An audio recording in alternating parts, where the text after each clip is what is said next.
Before we start the video, please don't be a Baka and subscribe to the channel, and turn on the notification bell. I will assure you your little effort will help me a lot. Now back to the video.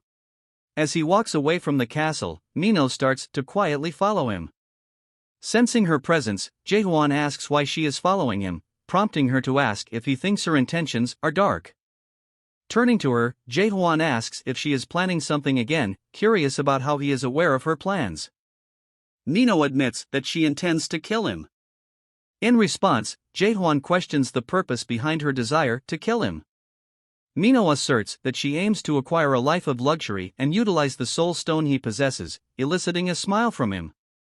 Observing his lack of genuine emotion, she gives Jaehwan some clothes, telling him that she does not want to use his things for free and also wants to apologize. After that, she remarks that he could not meet the nightmare and asks what he is going to do.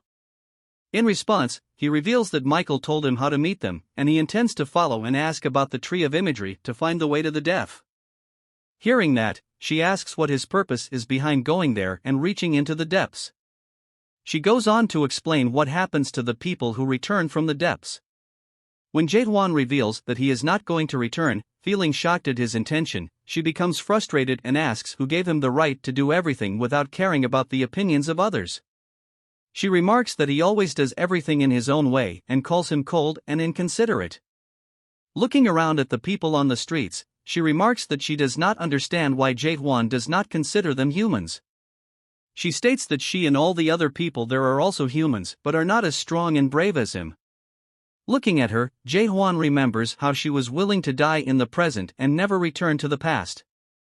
He also remembers Michael, who was resolute in his determination to become like nightmares and worked really hard for that. Using his ability to read her thoughts, Jaehwan realizes that she has given a task to lure him and is threatened by keeping someone dear to her as a hostage.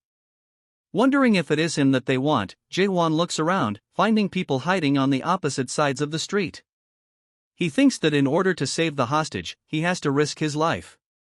However, he considers it to be meaningless, thinking that no matter how many times he saves them, the truth does not change. He thinks that this is the world that is dominated by figures of wealth and information, and by people who have sold their souls for the sake of money. Therefore, he thinks it would be better to get rid of them and find the nightmare. Just then, Mino steps forward and snatches the bag of clothes from him, stating that he is the one who does not seem to be a human. She says that it is better for them to part ways, remarking that she cannot work together with that kind of purpose, making him confused. She states that they will never meet again and she starts to walk away, making Jaehwan realize that she indeed looks like a human.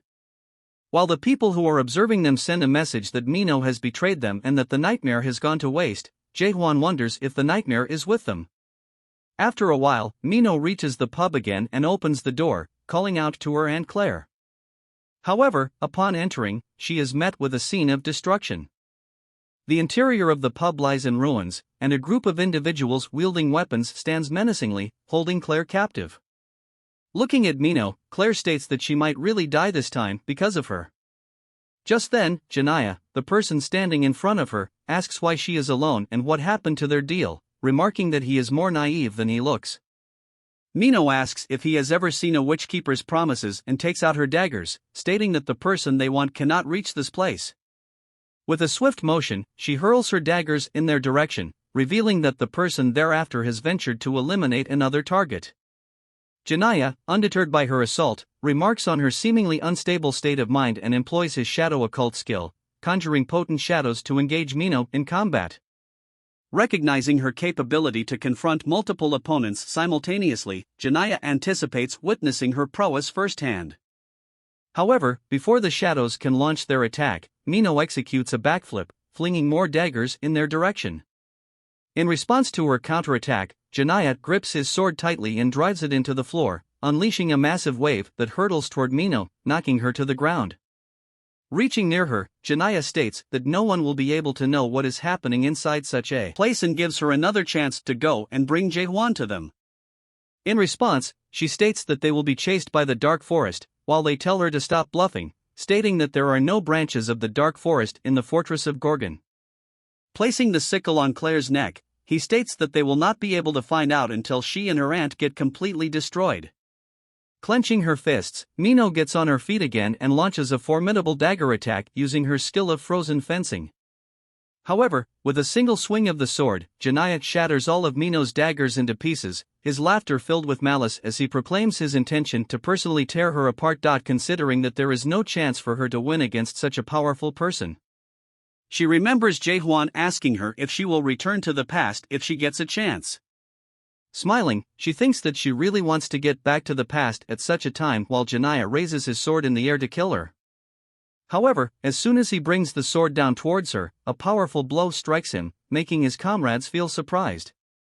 Just then, Jaehwan enters the pub, stating that he really hates this kind of deployment, causing Mino to ask why he came here, expecting that he would come to save her. However, to her disappointment, he states that he came because the clothes did not fit him and gives her the packet back. Looking at Jaehwan, Janaya and his people smile, asking if he is the one who possesses a spirit weapon, thinking that he has made it easier for them by coming there himself. In response, Jaehwan asks if they are the people who have the nightmare and tells them to bring the nightmare to that place.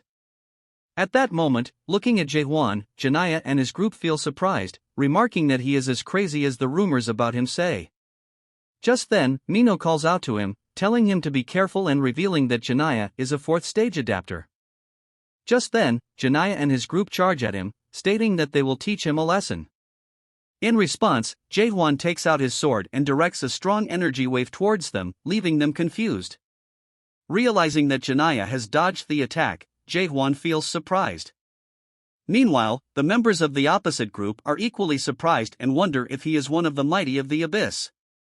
Jaehwan contemplates how Janaya dodged it, thinking that the only creature able to dodge his slight thrust is the 5-horned beast and wonders if a 4th stage adapter is equal in power to that. However, thinking that it does not matter, Jaehwan prepares to launch an attack. Yet before he can launch the attack, Janaya brings Claire forward with the intention of using her as a shield and states that if he launches the attack, she will not be safe either. However, Claire still encourages him to attack without worrying about her, which causes Janaya to slap her, telling her to be quiet if she doesn't want to get beaten up. Seeing that, Mino tells her to hang in there, stating that they will save her. And then turns to Jaehwan, asking if he can do it. Holding his sword, Jaehwan wonders why she is asking him that while he came here for the nightmare and not to save them. He thinks that he needs to kill anyone in his way, whether it is the enemy or the hostage. But Mino stops him, stating that she is a human, remembering the people in the market and Mino herself. Jaehwan stops in his tracks while those standing in front of him mock him, telling him to launch an attack if he can. Looking at them with his special insight, Jaehwan finds them all to resemble skeletons except for Claire, who resembles a complete human and tells Jaehwan to launch an attack. After contemplating for a moment, Jaehwan raises his sword upwards and unleashes a powerful wave of energy from it that breaks the roof of the pub and touches the sky. Standing outside, Carlton's guards and the other people feel surprised, wondering what it is. After observing the wave for a while, Carlton realizes what might have happened and tells his guards to move. This wave of energy breaks the soundproof barrier above the pub, which makes Janaya and his people anxious. Shortly after, Carlton enters the pub, telling the guards to surround the place and comes to Jaehwan, asking what is happening, remarking that he has come at the right time.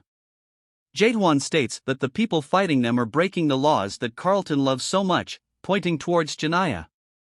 Jaehwan states that he does not know much about the details, but this person has broken the Gorgon criminal law. He discloses Janaya's intent to exploit the bar as a base and collaborate with the Nightmare to orchestrate world destruction, prompting Mino to ask if he is not the one who intends to do that. In response, Carlton cites the Gorgon criminal law, asserting that all those involved in the destruction of property and the abduction of residents will be subject to arrest without a warrant. Upon hearing Carlton's announcement, Janaya addresses his comrades, deciding it's time to retreat. In response, Carlton deploys his silver restraints and asks if it is that easy for them to get away, saying that he ties them all up with his chains and summons a large axe, stating that any further resistance is futile. Just then, Janaya charges at him with his sword, which Carlton blocks using his axe. Despite exerting a lot of force, Janaya is unable to break through the axe and keeps making efforts until his own sword starts to crack. Seeing that he leaps up in the air to launch an attack, but before he can do that, Carlton uses his silver restraints to tie up his hand and pulls him down, leading him to crash to the ground. Lying down, having lost all his energy, Janaya finally surrenders, and Carlton remarks that it was a wise decision and starts tying up both of his hands, stating that he is his name as he is righteous. Janaya throws a ball in his direction, making him confused.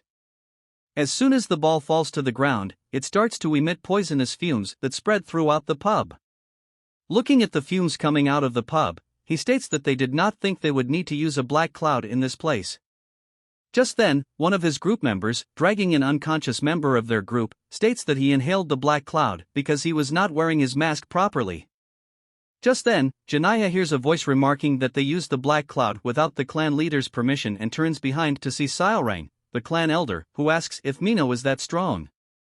In response, Janaya reveals that they did not do it because of Mino but because the silver restraint was used, making him surprised. Looking at the destroyed pub, he asks if Carlton is in there, and they agree, prompting him to laugh, stating that he must have inhaled the black cloud, which will make his condition worse. Just then, he notices Jaehwan coming out of the pub, holding Mino, looking completely fine, and turns to Janaya, asking who he is, looking at CL Rang sitting on the tree branch. Jaehwan directed the energy of his sword towards the tree, causing it to be destroyed.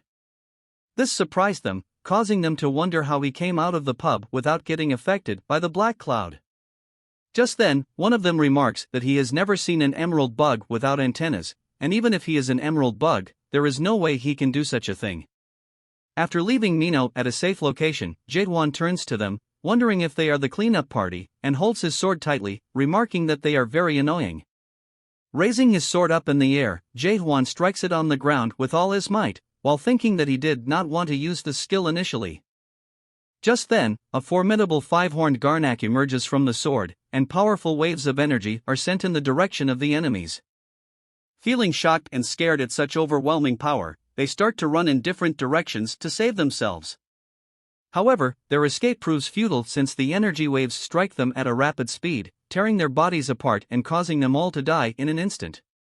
Making his way forward, walking through the dead bodies, Jaehwan reaches Janaya and Sailrang, both sitting on the ground. Wondering what type of monster he is, Sailrang gets up and starts to run away, telling the rest of his group members to deal with Jaehwan. Sitting alone and looking at the dead bodies of his brothers, Janaya feels frustrated at things ending up like this, stating that there is no way he can get out of there alive. Jaehwan steps near him, ordering him to tell them where they have hidden the nightmare.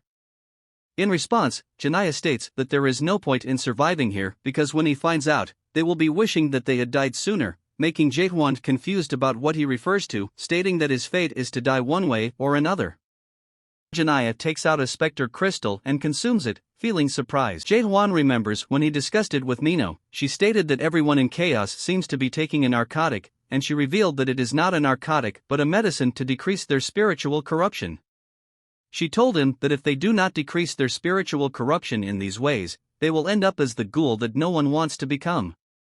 As a result of consuming the specter crystal, Janaya's body undergoes a transformation, turning him into a gigantic fearsome creature with large teeth, countless tongues, and a formidable body with a fierce intent in his eyes. He starts to kill everyone that comes in his way and wreaks havoc, creating a wave of fear and disturbance in the entire village. After undergoing the transformation, Janaya stands, wondering what use any dignity is in the world and why he was so afraid when he could be that free. With fierce intent in his eyes, he turns to Jaehwan, thinking that he will be able to kill him with this power. However, to his surprise, Jaehwan stood confidently in front of him, holding his sword, and stated that it was not possible for a human to exist in a world like this. Looking at Janaya, he wonders what type of person he is, thinking that even when he uses his skill of suspicion, he is unable to see his true essence. However, stating that it does not matter, Jaehwan raises his sword and channels its energy towards Janaya, inflicting excruciating torment on him. The impact of the powerful energy wave shatters Janaya's body, sending its fragments scattering and initiating an abrupt rainstorm. Amidst the agony, Janaya recalls his childhood memories of playing in the rain, reflecting on the present rainfall as his body disintegrates into countless pieces, marking his demise. Gazing at Janaya's lifeless body, Jaehwan contemplates the nature of his character. After some time, he starts to walk ahead, hoping that one of the stragglers might know the location of the nightmare, and leaves the place. After leaving the place, Jae-hwan comes back to the pub where he finds Mino lying in a state of unconsciousness. Meanwhile, Carlton, who is lying on the ground, states that they need to alert the inner fortress immediately. As he goes near Mino, he finds her body slowly turning black, and she requests that he kill her before she can transform into a monster. This makes Jae-hwan finally realize that Mino is indeed a human, and he remembers that he was unable to use comprehend on her. However, he still goes on to pull out his sword, thinking that there is no need for emotions at the place he is heading. Yet, before he can kill her, Claire grabs his arm, telling him to stop. Coming near them, she states that it might not be too late yet, while the guards try to hold her back, stating that she needs to get to the medical facility. However, ignoring her own injuries, she keeps requesting that Jae-hwan not kill Mino and wait for some time. After some time in the medical camps, the physicians look at Mino's condition, thinking that the only chance for her survival would be if her deadification stopped progressing. Meanwhile, Jae-hwan stands at a distance from them, waiting for their feedback on her condition. Just then, an emergency notice is issued, informing them of an invasion of small dead creatures in the fortress. This causes a wave of fear and confusion to spread among people, and they start running here and there to save themselves, while the authorities tell them to evacuate the place quickly. In the midst of this situation, a child comes to one of the guards and asks where they need to evacuate. In response, the person looks at him and turns out to be the same deadly monster they are running away from.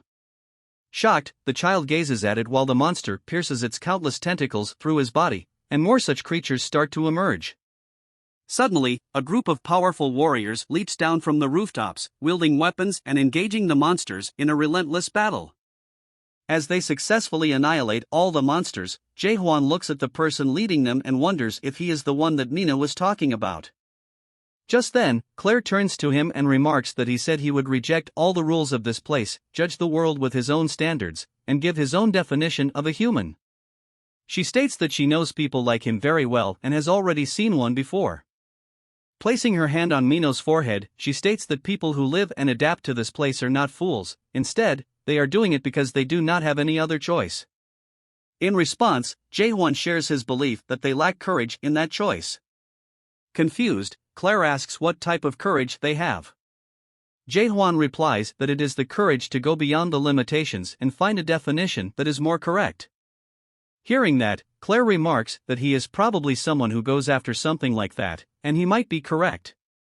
But because she does not have courage, she cannot understand it. Looking at him, she states that she does know one thing, and that is that he is very dangerous. She states that he needs to leave because people find hope by looking at him, and if he stays, they will fall into great despair, making him remember the deaths of his comrades in the tower. In contrast to Claire, Jae-hwan remembers Mino requesting that he never gives up on this world and stay there, which makes him contemplate what to do. Meanwhile, standing by the bed where Carlton lies, experiencing the same condition, James tells the physician to use all the medicine they have to treat him, and they comply while Jae-hwan observes them. The physician takes a horned beast's horn and starts to grind it with a mortar and pestle. After making a paste, they start to feed it to Carlton, but it does not have any impact on him, which makes them more worried. Walking near James, Jae-hwan asks if there will be no chance for him to revert back to a human when he becomes dead. Feeling frustrated, James replies that if he knew about it, he would not have been this anxious. Hearing that, Jae-hwan grabs Carlton from his clothes and starts to shake him, telling him to wake up and stating that he has a question for him, which leaves James shocked and angry. However, to their surprise, Carlton soon opens his eyes and turns to Jae-hwan, requesting that he kill him and stating that he is the only person who can do it. Confused, Jae-hwan asks if he would not be asking him to save him in such a situation. In response, Carlton refers to the law of Gorgon and states that all the souls that start to become corrupt must be destroyed immediately. Hearing that, Jae-hwan becomes surprised at his loyalty and thinks that if there were a few more people like him, he would not have been trapped in the tower for 40 years. Soon after, they start getting an alert that the soul corruption of Carlton has reached up to 94% and his deadification is about to begin. Just then, the person who killed the dead monsters a while ago enters the camp and turns out to be the anti-dead extermination squad captain, Jaehae. Looking at him, James feels surprised, while Jaehae takes out his sword and states that, in accordance with the laws of Gorgon, he will kill Carlton and another individual. Announcing that he has come here to kill Carlton and another individual, Jaehae raises his sword in the air. However, before he can act upon it, Jaehwan intervenes and grabs his sword, stating that he will not let him kill Carlton because he has a few questions for him. Feeling surprised at Jaehwan blocking his attack with bare hands, Jaehae turns to him and says that he is not aware of his identity. However, looking at Carlton, he explains that if a stage 5 adapter like him becomes dead, a terrifying disaster would occur, which they want to prevent. Asking if he is really going to become dead, Jaehwan takes out a 5-horned beast's horn, stating that this can help him, leaving all of them shocked.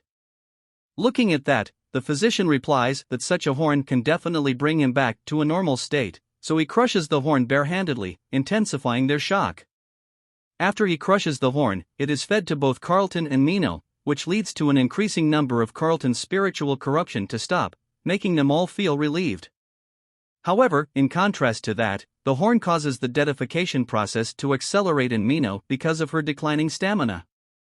Soon after, they get a warning that her soul corruption has reached up to 95% and her dedification is about to begin, making them realize that they cannot stop it from happening.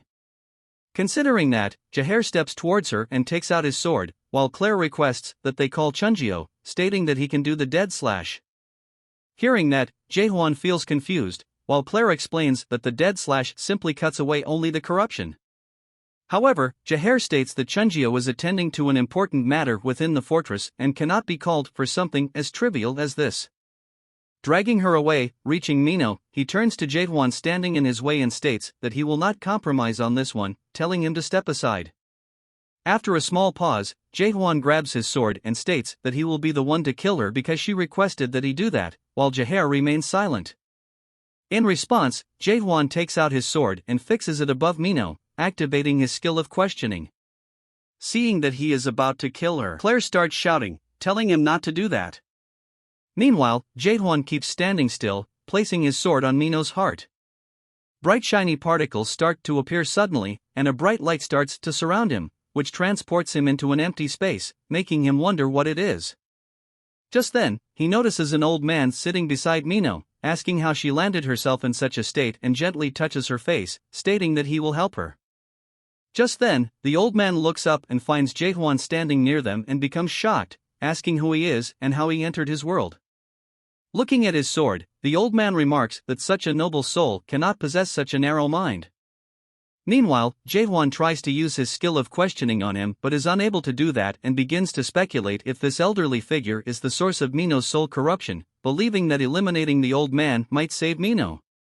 Now, Jaehwan charges towards him, and the old man counters with his own sword, and a clash ensues as both manage to block each other's powerful attacks.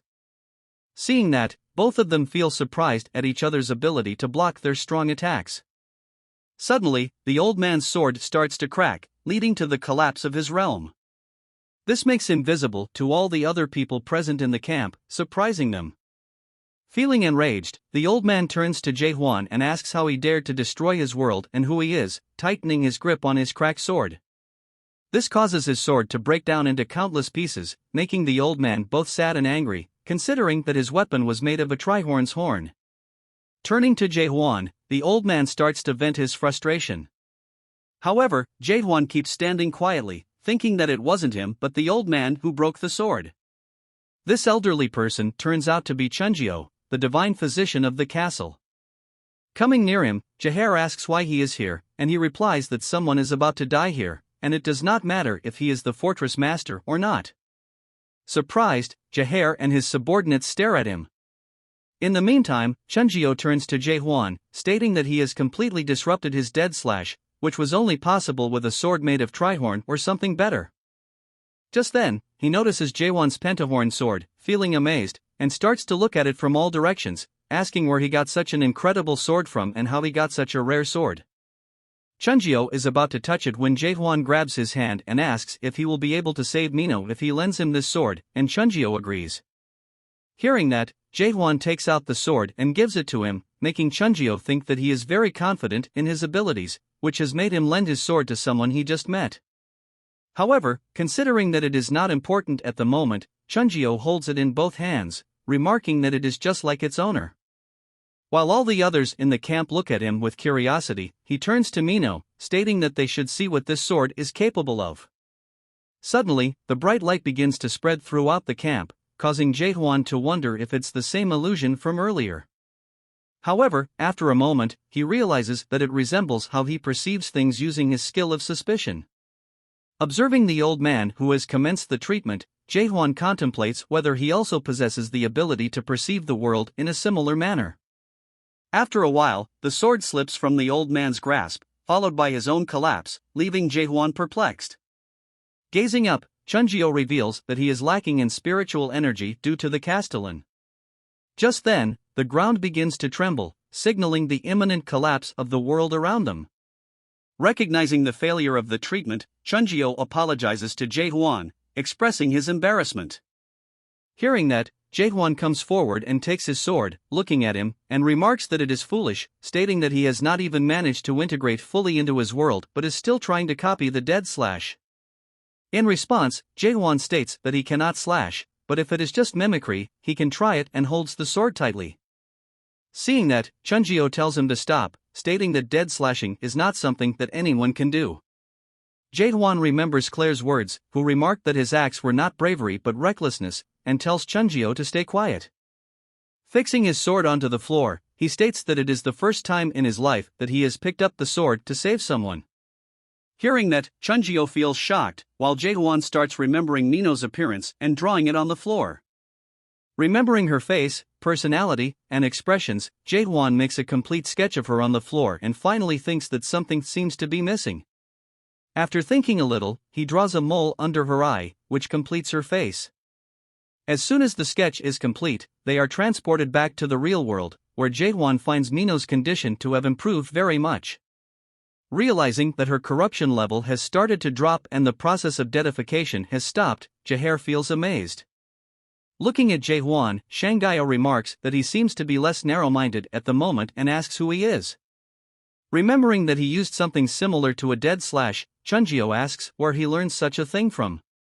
Hearing that, Jaehae turns to Chunjio, asking if Jaehwan really used something similar to a dead slash, and Chunjio agrees. He reveals that his dead slash is not a skill, which is why none of the adapters have ever managed to learn it. Therefore, all of them come to the realization that Jaehwan is not an adapter but an awakener, just like Chunjio. They know that awakeners are rare, unordinary people who obtain powerful strength by rejecting adaptation and possess the strength to completely change the power dynamic of chaos. Jaehae thinks that because Jaehwan is an awakener like Chunjio, he is able to use a dead slash. But Chunjio argues that they are still unaware of his true identity. Hearing that, Jaehae states that it was Chunghyo who told them that if there is another person who can use the dead slash, it can become possible for them to save the Castellan. While Chunjio stays silent in response, Jaehae argues that nothing is more important to them than saving the life of their Castellan. Just then, someone enters the camp, stating that he has permission from the inner castle and telling them to step aside. Turning to him, Jaehae recognizes him as the Dark Shadow Captain. Looking at them, they wonder what these people are doing there, thinking that they have nothing to do with the dead extermination. However, instead of talking to them, the captain walks straight to Jaehwan and kneels down in front of him to greet him, addressing him as the envoy of the Green Paris. Getting up, he requests Jaehwan to come with him to the inner castle and turns to Jaehae and Chunjio, asking what they are doing here, making them feel shocked. Looking at Jaehwan, they wonder if he is really the envoy of the Green Paris. After some time, they reach the inner castle with the Dark Shadow Captain, and Jaehae takes Jaehwan to a room to meet Yurin, remarking that they have finally met. Yurin goes ahead to introduce himself before coming to the main matter. He tells Jaehwan that his name is Yurinchiver and he is the commander of the castle. After that, he comes to the main topic and asks if Jaehwan is really the envoy of the Green Paris. In response, Jaehwan states that he is not, leaving the Dark Shadow Captain shocked, while Urun states that he expected this answer. In response, Chunjio argues that the Spectre Crystal is an object that proves the identity of the Green Purist clan members and asks where he got them from if he is not their clan member. In response, Jaehwan takes one of the crystals in his hands and states that he picked them up, prompting them to ask what happened to the possessors of those crystals. In response to their question, Jaehwan reveals that they are all dead, leading them to question who would dare harm the members of one of the 5 noble clans of the Great Land without feeling a trace of fear. Jaehwan boldly replies that he killed them all, leaving them shocked. However, telling the captains that he must have his reasons, Urun asks him why he did that. In response, Jaehwan states that they tried to fight him first and wanted to take the horns he had, which is why he had to fight them back. Hearing that, Urun remarks that the Green Purist clan is a group that is very greedy for materials and seems to understand why he did that. Don't forget to subscribe and like the video.